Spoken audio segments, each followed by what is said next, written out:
there, my name is Sarah and I am a certified personal trainer, certified nutrition coach, and a full-time online vegan fitness coach. If you find conversations about calories, conversations about weight triggering, please do not watch this video. You don't need to be tracking calories in order to be healthy, in order to lose weight. However, it can be a really helpful tool for most people. If you're okay with talking about calories and weight, keep on watching. Let's just get straight to the point. In this video, I will go over metabolism basics, how to calculate your calories for weight loss. I'm also going to show you two methods and two ways of doing this. I will explain the pros and the cons for both methods and also give you some calorie adjustment and tracking tips at the end of this video. You can find timestamps for everything in this video in the description down below. If you're completely new to fitness or maybe you just struggle with staying consistent, go watch my video on how to start your fitness journey from scratch first.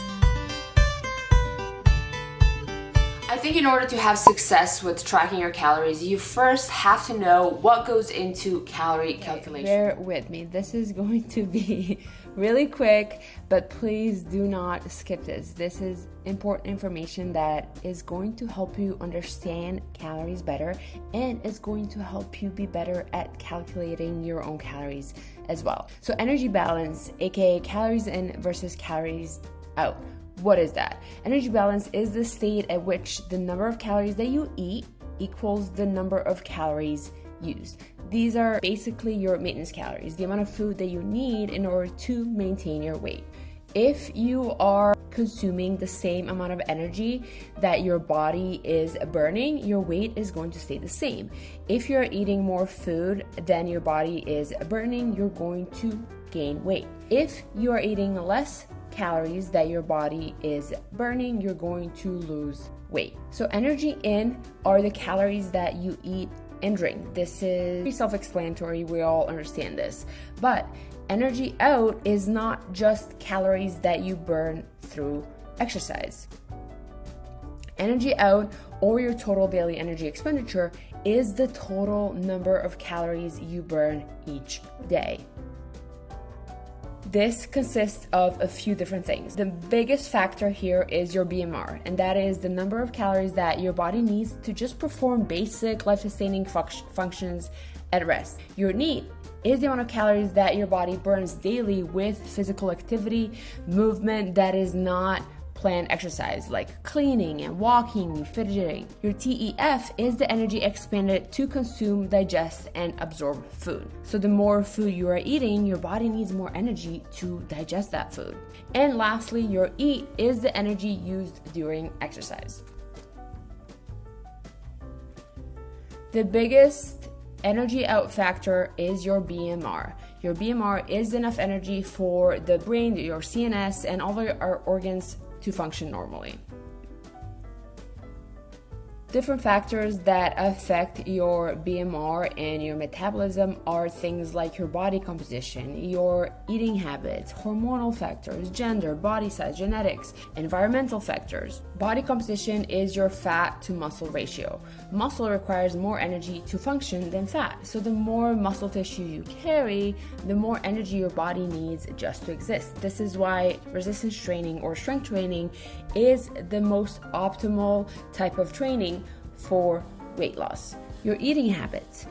The way you eat and the amount of food you eat changes your metabolism. This is why it's possible for some people to eat really low amounts of food but still not lose weight, because their metabolism has simply adapted to that lower calorie number. Hormonal factors is another variable that affects your BMR.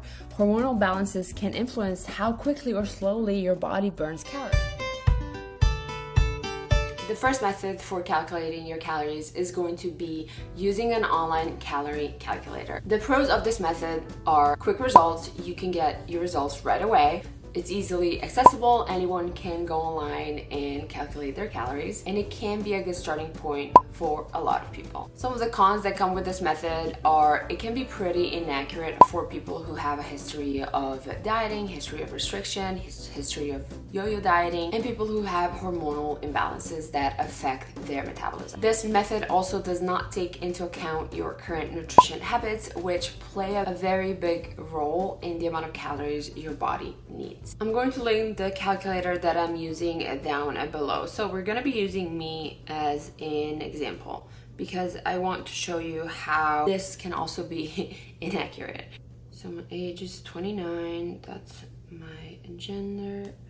I'm 5 feet and 9 inches. Currently I'm 163 and I exercise 5 times a week and calculate. So the estimated energy that my body needs to maintain my weight is 2,240 calories per day. These calories are actually my deficit calories. My maintenance calories are about 2,500. So this just goes to show how inaccurate an online calculator can be. So once we have my TDEE, or my maintenance calories, we're going to deduct 200 to 400 calories from here in order to create a deficit.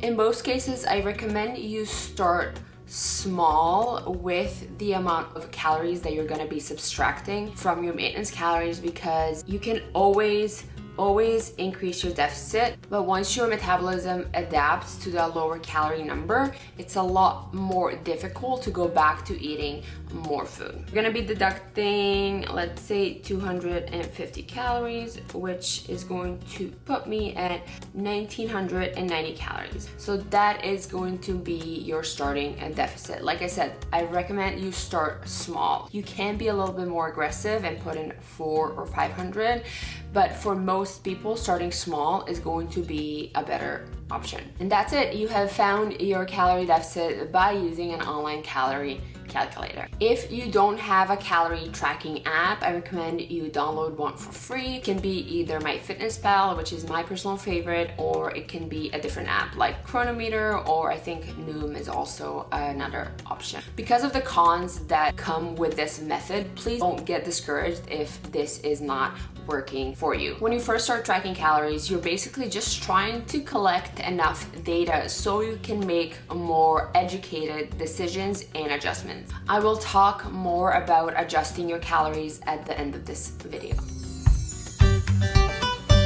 The second method for calculating your calories is what I like to call a baseline week, where you track your current nutrition intake as well as your weight. I use a combination of the first and the second method for my clients because, like I mentioned earlier, the more data you have, the better you're going to be at making an educated calculation for yourself. The pros of this method is simply better accuracy because this method takes into account your current nutrition intake as well as your metabolism. The cons that come with this method is simply that it just takes longer. A lot of people want instant answers, which this method does not give you. For this method, you want to track your regular nutrition intake for about a week or two. The more or the longer you do it, the more data you'll have, which means better calculations. What's important during this time is that you don't change anything about your nutrition and continue to eat the foods that you usually have on a daily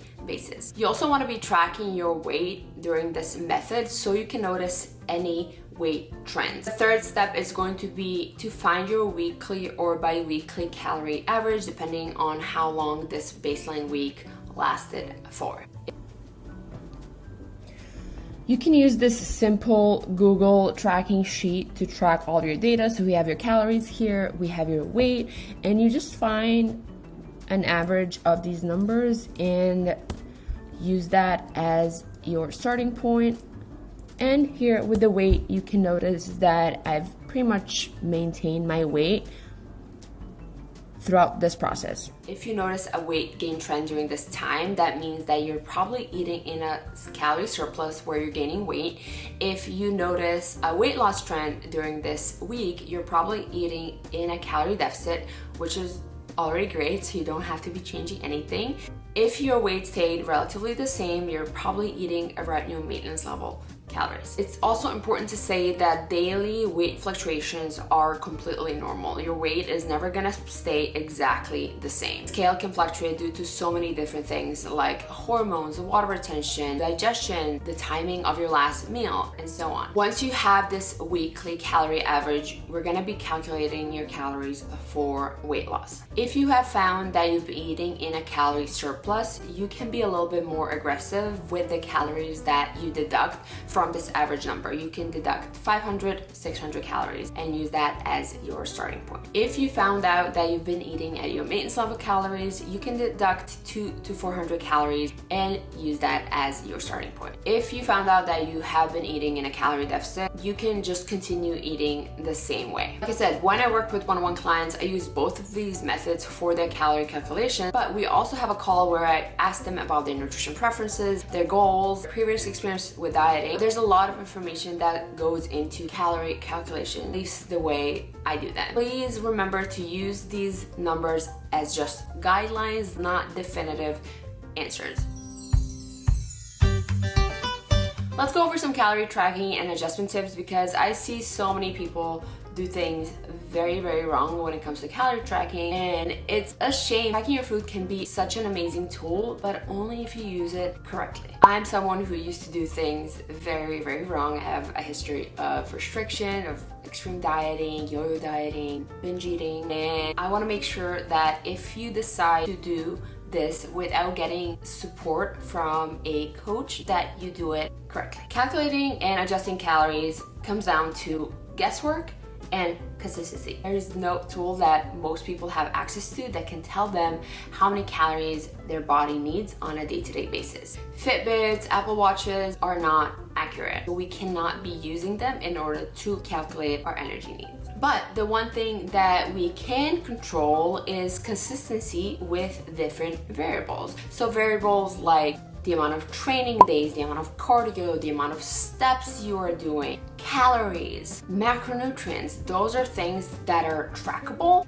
So making sure that you are consistent with these things for at least 4 weeks before making any changes is so extremely important. I see people often change their calories, change their training every week. There's nothing inherently wrong with that, but when we have specific goals, consistency is going to be your best friend. Whatever you choose to do in terms of your calories and training, try and stay consistent with it for at least 4 weeks before making any changes. Another very important thing that so many people miss is accurately tracking their progress. If you're only using the scale to track your progress, you're probably going to be really confused and you're probably going to wonder, what the heck am I doing wrong? The scale fluctuates due to so many different things, but the biggest variable that people don't pay attention to is when they combine calorie tracking with strength training, especially beginners, they're going to be building muscle. So when you're building muscle and losing fat at the same time, the number on the scale might not be changing that much. So people think that they're not making progress because the scale is not moving, yet maybe they're losing fat around their waist, around their hips, but since they're not taking measurements, they really cannot notice those changes. If you find the scale to be triggering, if maybe you don't enjoy weighing yourself all of the time, skip it. Just focus on measurements, focus on photos. You can be doing this every week, or you can be doing it every 4 weeks as well. If you are someone who has a history of yo-yo dieting, restrictive eating, and you're not losing weight even though you're eating very low calories, you probably need a reverse diet. Let me know if you would like me to make a separate video on what reverse dieting is and how you can do it yourself. Let's say you've been doing all of these things, you've been tracking your nutrition, you've been tracking your training, steps, you've been staying consistent with all of the different variables, and after 4 weeks, scale hasn't changed, you can't see any changes in your photos, maybe the measurements stay the same, you can lower your calories again. So I recommend always to do smaller calorie cuts. So even 100 calories is going to be helpful to overcome specific plateaus or to put you in a calorie deficit. An additional bonus tip when it comes to calorie tracking is going to be to pay attention to your protein intake as well. Why is protein so important? Protein is an essential nutrient that plays a role in building muscle and bones and collagen, skin and hair. But when it comes to weight loss specifically, protein is the most satiating macronutrient. If you are staying consistent with your calorie goals but eating a low protein diet, you might feel really hungry after you reach those calorie goals, which might lead to overeating because you're not feeling full. Protein is also important for muscle building, And the more muscle we have, the higher our metabolic rate. So you have a faster metabolism just by having more muscle. And in order to build muscle, we need to be eating an adequate amount of protein. A good starting point for most people when it comes to protein is either do 0.6 to 1 gram of protein per pound of body weight, or do 0.8 to 1.2 grams of protein per pound of lean body mass. Hopefully you found this video helpful. Please let me know if you have any specific questions about calorie tracking or calorie calculations. Also, please leave a thumbs up on this video if you received any value from it, and make sure to subscribe if you want to see more videos from me in the future.